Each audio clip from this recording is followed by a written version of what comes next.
প্রচলিত ফসলের বাইরেও যে পরিকল্পিত কৃষিতে সফলতা সম্ভব তার উজ্জ্বল উদাহরণ তৈরি হয়েছে নেত্রকোনার হাওড় অধ্যুষিত মদন উপজেলায়।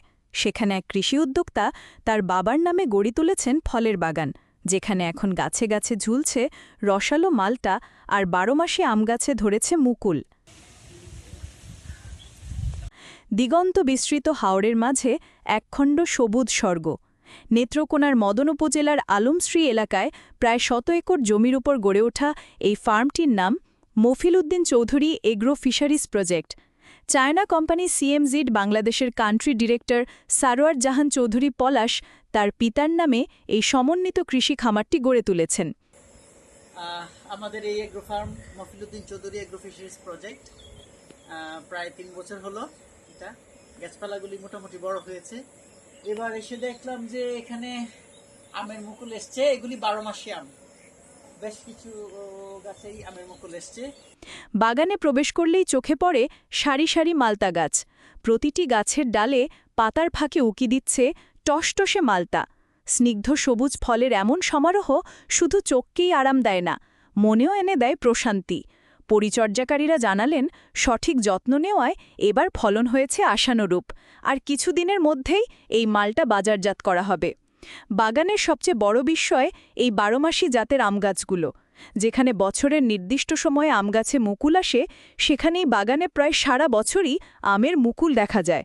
বর্তমানে গাছের ডালে ডালে ফুটে থাকা মুকুলের সৌরভে পুরো এলাকা ম ম করছে, যা মুগ্ধ করছে দর্শনার্থীদেরও।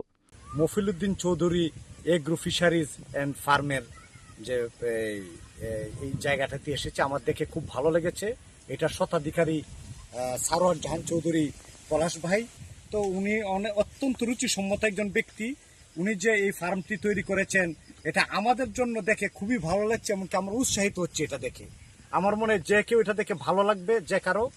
তো এখানে এই ১২ মাসে আম দেখতে পাচ্ছি, আমের মুকুল দেখতে পাচ্ছি, তারপরে পেয়ারা গাছ, মালটা, তো বাস্তবে আমরা মালটা দেখতে পাচ্ছি, লেবু গাছ, আরও যে বিভিন্ন ধরনের পেঁপে গাছ, ফুল ফল ভর্তি জায়গাটায়।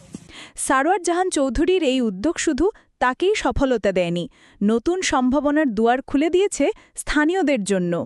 অনেকেই এখন এমন সমন্বিত ফলের বাগান করতে আগ্রহী হচ্ছেন। তারা মনে করেন এই ধরনের ফার্ম পর্যটকদেরও আকৃষ্ট করবে। শুধুমাত্র একটি কৃষি প্রকল্প নয়, মফিল উদ্দিন চৌধুরী এগ্রো ফিশারিজ প্রজেক্টটি এখন প্রকৃতিপ্রেমীদের জন্য এক আকর্ষণীয় গন্তব্যে পরিণত হয়েছে। সঠিক পরিকল্পনা এবং আধুনিক প্রযুক্তির ব্যবহারে যে হাওড়ের বুকেও সোনা ফলানো সম্ভব, তার এক উজ্জ্বল দৃষ্টান্ত এই ফার্মটি। নেত্রকোনার এই কৃষি উদ্যোক্তার সফলতা দেশের অন্য তরুণদেরও যে অনুপ্রাণিত করবে তা বলাই বাহুল্য। কৃষির এমন ইতিবাচক সংবাদই গড়তে পারে সমৃদ্ধ বাংলাদেশ।